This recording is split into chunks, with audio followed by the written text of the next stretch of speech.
আলাইকুম ওয়া রাহমাতুল্লাহি ওয়া বারাকাতুহু।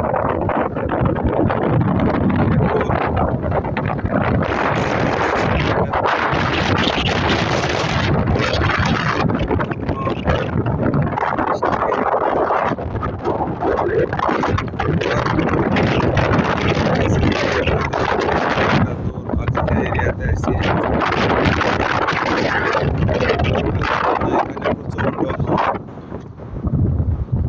স্কুলের পতাকা পথ করে উঠছে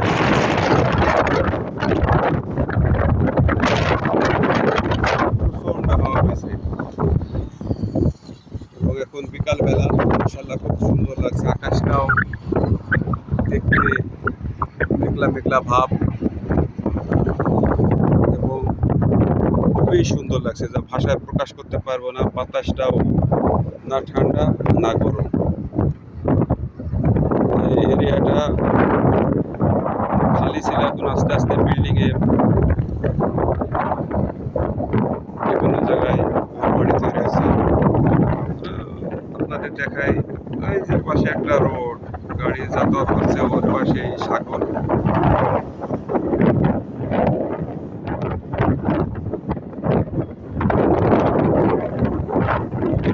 ইনশাল্লাহ এখানে কাজ শেষ হওয়ার পরে সাগরের পাশে যাব, যাই কিছুক্ষণ অপেক্ষা করব।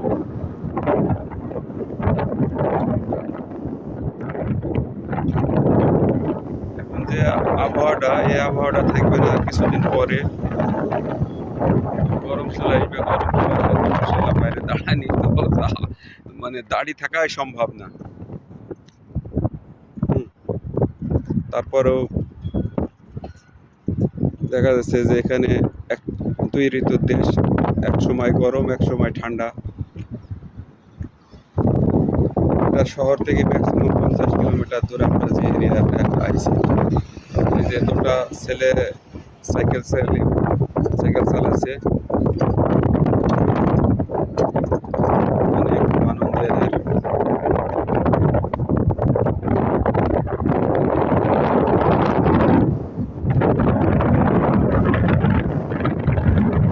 আপনারা ভিডিও দেখার পর অবশ্যই লাইক এবং শেয়ার দেখার পরে আমি নতুন এরিয়ায় যাবো এবং নতুন নতুন বিষয় আপনাদেরকে জানাবো ইনশাআল্লাহ।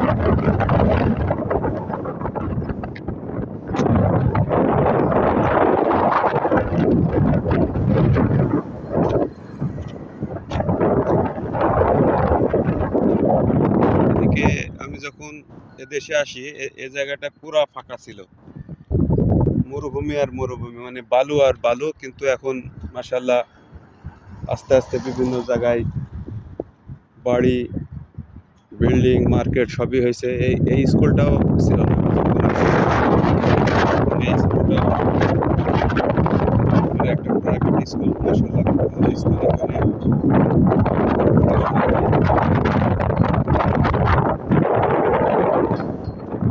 একটা নামি দামি প্রাইভেট স্কুল, এখানে ব্যয়বহুল খরচ। তারপরে ছেলে মেয়ের বাবা মারা এই স্কুলে ভর্তি করায়, কারণ এখানে পড়াশোনা ভালো হয়।